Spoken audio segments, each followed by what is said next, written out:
কথায় আছে ঢেকি স্বর্গে গেলেও তাকে ধান বানতে হয়। এই যে সুন্দর ফুলকো ফুলকো চিতই পিঠা বানিয়ে ফেললাম। এটা বানাতে যে কত কষ্ট হয়েছে সেটার পিছনের গল্প তো আপনাদেরকে বলাই হয়নি। সামান্য একটু ভিডিও দিয়ে আপনাদেরকে দেখানোর চেষ্টা করেছি। আসসালামু আলাইকুম, কেমন আছেন সবাই? আশা করি সবাই ভালো আছেন। আমরা তো আলহামদুলিল্লাহ ভালো আছি। শ্বশুরবাড়ি থেকে এই ভিডিওটি শেয়ার করছি আপনাদের সাথে।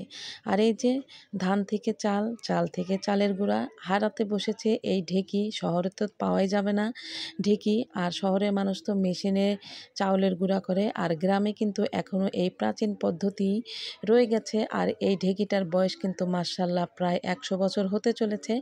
এটা আমার চাচি শাশুড়ির নানির বাড়ির দেওয়া, এটা শুনেছি আমি। এই ঢেকিটা দেখেন এত বয়স হয়ে গেছে, এখনও এই ঢেকিতে অনেক মানুষ দিনের বেলায় এসে চাউলের গুঁড়া করে নিয়ে যায়। একদিনও ফাঁকা থাকে না শীতের মধ্যে। আর আমিও একটু ট্রাই করছিলাম, 15 কেজি চাউলের গুঁড়া করতে বসে গেছি। তো প্রথমে কিন্তু একদম 15 কেজি চাউলে নেইনি, 7.5 কেজি চাউলের গুঁড়া করা হচ্ছে।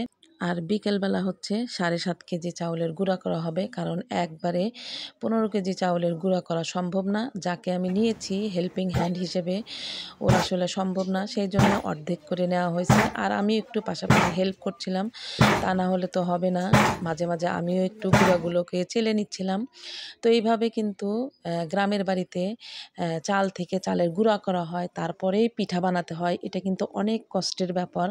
আমরা কিন্তু না জেনে বুঝে অনেকেই মনে করি পিঠা বানানোটা আসলে খুব সহজ, কিন্তু না।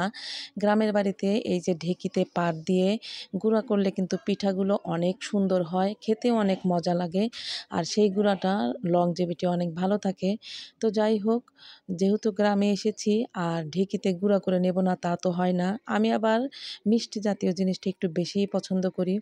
তাই ভাবলাম যে যেহেতু বাড়িতেই আছি, তাহলে গুঁড়া এই ঢেকিতেই করে নিয়ে যাব। আর নিজেও একটু ঢেকিতে পাট দিয়ে দিব। চালটা অনেক ভালো ছিল। আমি 20 মিনিটের মতো চালটাকে ভিজিয়ে রেখেছিলাম। তারপরেই হচ্ছে গুঁড়া করতে নিয়ে এসেছি। খুব একটা বেশি সময় লাগেনি। তো আমি তো অতটা বুঝি না। তবে যারা আমার সাথে ছিল তারা বলল যে খুব তাড়াতাড়ি হয়ে গেল মাশাআল্লাহ। তো আরও অল্প কিছুক্ষণ সময় লাগবে। তারপরেই হচ্ছে চাউলের গুঁড়াটাকে নিয়ে চাচা শ্বশুরের উঠান বাড়িতে হচ্ছে শুকাতে দেব। তো গ্রামে এসে এই ছোট ছোট গ্রামের কাজগুলো করতে পেরে আমার অনেক ভালো লাগে।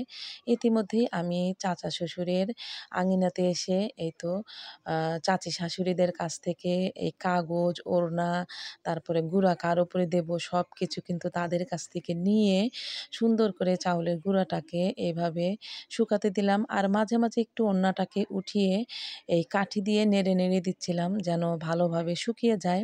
তো এই তো গ্রামের মানুষ কিন্তু এত কষ্ট করে পিঠা বানিয়ে খায়, অন্যদেরকে খাওয়ায়, আত্মীয় স্বজনকেও দেয়। এটা কিন্তু খুব একটা সহজ ব্যাপার না। এটা যখন এই কাজ করতে আসা যাবে তখনই কিন্তু বোঝা যায় যে আসলে এই কাজগুলো কতটাই কঠিন। তারপরেও এখন কিন্তু কোনো হেল্পিং হ্যান্ডও গ্রামের বাড়িতে পাওয়া যায় না। আশেপাশে অনেক মিল ফ্যাক্টরি হয়েছে, সবাই সেখানেই চলে যায়। তারপরেও অনেক কষ্ট করে যাই হোক পাইছিলাম একজনকে, তাকে দিয়েই এই তো চাউলের গুঁড়াটা করা হলো। এই চাউলের গুঁড়াটা দিয়েই হচ্ছে আমি চিতই পিঠা বানাবো, দুধ চিতই পিঠা বানাবো। তো তারপরের দিন হচ্ছে আমি সকাল সকালে সাদা চিতই এবং ঝাল চিতই বানাতে বসে গেলাম। আর এই তো আমার দেখেন কি সুন্দর পিঠা হয়ে গেল। তো আজকের এই ভিডিওটি আপনাদের কাছে কেমন লাগলো? চাউলের গুঁড়া করার পিছনের যে গল্প আছে সেই গল্পটা আপনাদের সাথে শেয়ার করলাম। আশা করি আপনাদের কাছে ভালো লেগেছে। অবশ্যই লাইক, কমেন্ট, শেয়ার করে পাশে থাকবেন।